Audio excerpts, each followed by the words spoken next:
Hi folks, my name is Nathan Winters, percussion specialist at the BYU Instrument Office, and this is part 2 of fitting Randall May marching carriers to your body, to your student bodies, properly. We've gone over terminology in the previous video. We've talked about each of these parts, generally what their function are, how to loosen them, and now we get to see how it actually goes on the body. Now, disclaimer, I am 6'4". I'm relatively tall, and this is my personal harness that I use with the school.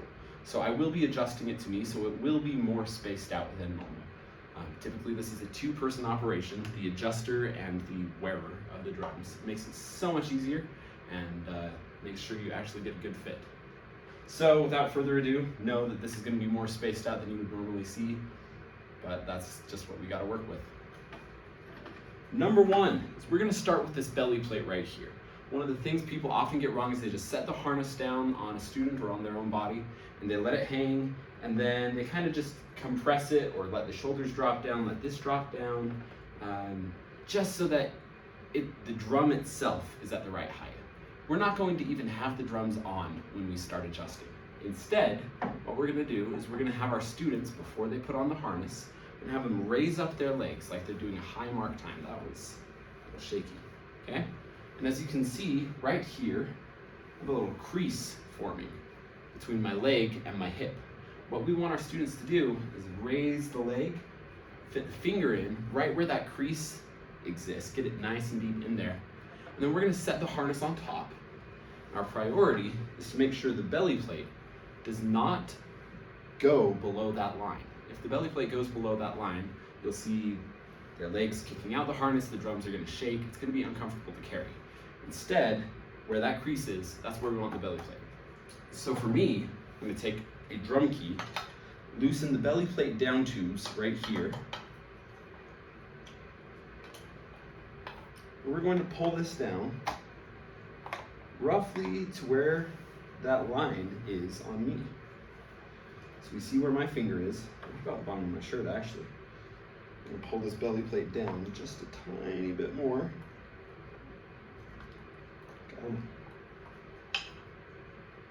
There we go.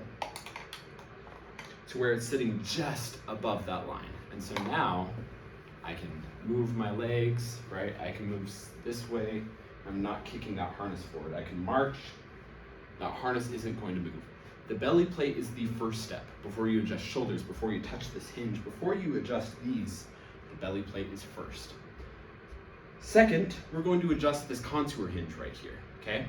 For me, I am relatively straight down, so this is easier, but we'll cover different situations in the future. The contour hinge allows us to fit these carriers to different sizes, body shapes, and different features of different bodies.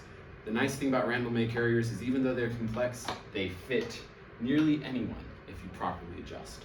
So now that I've got my belly plate set, see how I'm tightening it right here? Righty-tighty, lefty-loosey, beautiful. We're going to pull down on this belly plate to simulate drum weight sitting on my stomach, okay? And we're going to take this contour hinge and we're going to shove it back just a little bit. There we go. Because the goal of this hinge is to ensure that these shoulders sit flat against my chest, okay? So instead of having it straight down, which you can do, some students require it straight down, oftentimes you want it pushed back just a tiny, tiny bit so that it sits properly and presses these shoulders into the chest. In previous videos we've talked about this, but with good posture, we don't want to see much daylight between the chest and the shoulder supports right here. Instead, we want to see a massive gap between our scapula, these shoulder blades, and the back of the shoulder supports. So now that I've got it roughly adjusted to where my body sit, where with good posture, with my chest out, the shoulder pieces are touching my chest, that's where we want. I'm going to tighten the contour hinge right here. Again, take a drum key, righty-tighty, lefty-loosey. That'll help you be set right there, okay?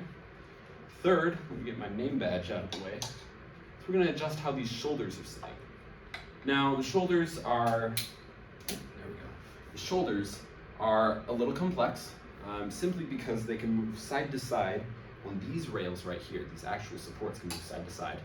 And because the shoulder angles themselves can change. They can go from wide to narrow. We'll talk about a few different use cases in another video. For now, I'm just going to adjust it to me so you can see how generally to adjust. So we're going to take a drum key, once again.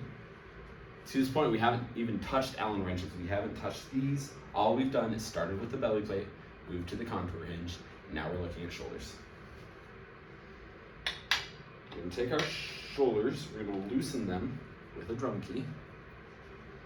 And on a student, always ask permission, let them know you are coming in. It's just a little easier to have a second, you the adjuster and the student, you just have to be communicating the entire time about getting in their personal space and working with their harness. So now you can see, if I pull down right now, and this is what I see a lot in a lot of Randall May carriers doing, because people haven't properly adjusted, the front of these shoulders, see how they come down a little bit? They will be digging into a student's chest. Now I don't have a huge chest, working on it, but if I'm pulling down like the weight of a drum, right, it's gonna start digging into my chest, and that's really uncomfortable. So what we're gonna do is we're gonna pull it back, have your student stand with great posture, whole body in line, hips forward, chest up and out. And we're gonna rotate it essentially so it sits on the front of their chest without digging in, okay? Now I know personally where I like my harness, so this is easier for me. But this is going to require some back and forth with your student. Don't over-rotate, so these front channels are almost straight down. Don't over-rotate, so this back part of the shoulder support goes beyond vertical the other way. Don't add, don't go too far this way, don't go too far that way. It'll be good. So knowing where I like my stuff, good posture. I'm going to make sure these shoulder supports are even to the end of these shoulder support down tubes. Make sure my shoulder angles are even. I'm going to tighten. One of the things I like to do here is I like to have my students ensure they are standing with great posture right here. Make sure they're in excellent form. And then I like to have them put their hands right on these down tubes and apply just a tiny bit of downward pressure. That ensures the belly plate is actually sticking where it's supposed to be going. And it ensures the belly plate stays in place while you work on their shoulders. Hopefully that's not too confusing. We're going to tighten these shoulders right up. Careful not to over crank. I've seen too many folks strip. As soon as you have to put your whole body into tightening or adjusting, see, I didn't do the angle right. As soon as you have to put your whole body into turning the screw, you've gone too far. You want it just tight enough that it will hold, and just loose enough that you're not going to just strip the tension rod. So some tightening later, we're in great shape. Part 4. Always remember, we start with the belly plate. We move up to the contour hinge, and we do our shoulders, then back support, okay? We haven't even touched the drum height down tubes yet. Don't touch those until the very end. It's tempting, I know. Don't touch those until the very end, okay? This back support, the newer models feature a slider. If you don't have a slider, it's probably stuck right there. If you don't have one of these whale tails, you've got a cross support beam and you can skip to the next section. This piece right here slides up and down.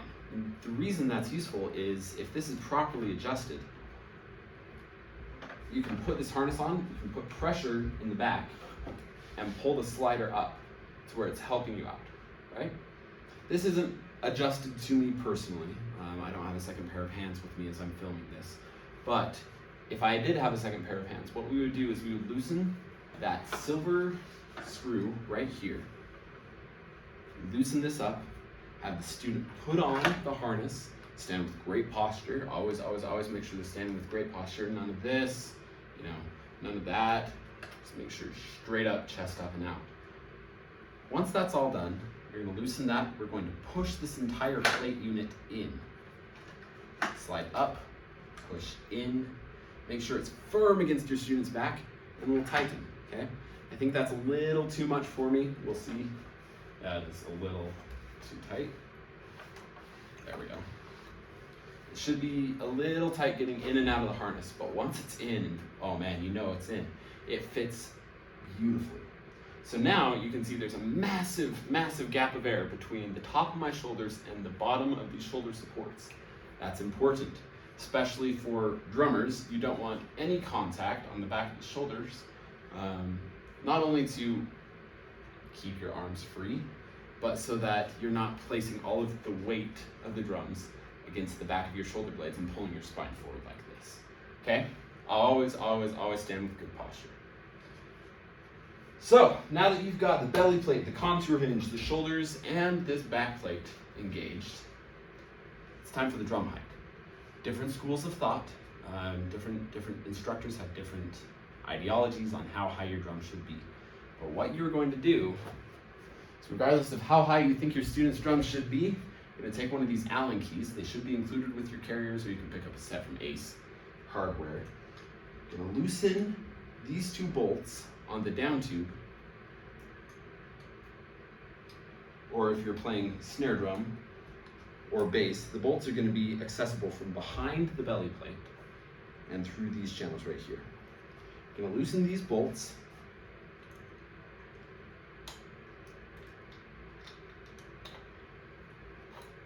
You're going to get it right where you want your drum height to be, and this is where you want to check with drums. Always have a second set of hands so that you don't place the entire weight of the drums on an unsecured harness. Please be careful about that. Your mounting hardware for your drums should essentially line up with the top of your drum. So if you're playing snare, you want that little knob for the harness attachment to be somewhat within an inch of the top of the rim. That way, when you're putting on the harness, it's easy to know where these posts should be. Hopefully that wasn't too confusing. These right here will slide up and down. For me, my school of thought, playing tenors, and this is a Nathan Winters thing, is I like a nice 10-degree angle down in my arm. I want my forearm parallel, 10 degrees off parallel. And so I play right about here, because when my sticks are in my hands, it's about an inch away from the drum. Again, I'm tall, so this is more spread out than you would typically see, but the principle still stands. Now that I've got all this, now I've got my drums roughly where I want them to be. I'm going to take my Allen key again, and we're just going to tighten these 4 bolts. Do opposite sides on tenors. Just go 1, 2, 3, 4, so that you don't end up with any sort of tilt starting in the harness. We want everything to be as flat as possible. Get them snug. And these ones you don't need to over tighten. In fact, if you're using just a straight L-shaped Allen key, you can use the long side. As tight as you can go will probably be enough. That being said, always, always, always check these 4 bolts right here on tenors and the 2 that go through the belly plate on snare and bass to ensure everything's tight. This has been generally how to fit a harness. My back plate is definitely not where I want it to be. Generally how to fit a Randall May marching drum harness. We're going to talk about special situations, ways to modify things you can do differently for different body types in another video. Thank you very much.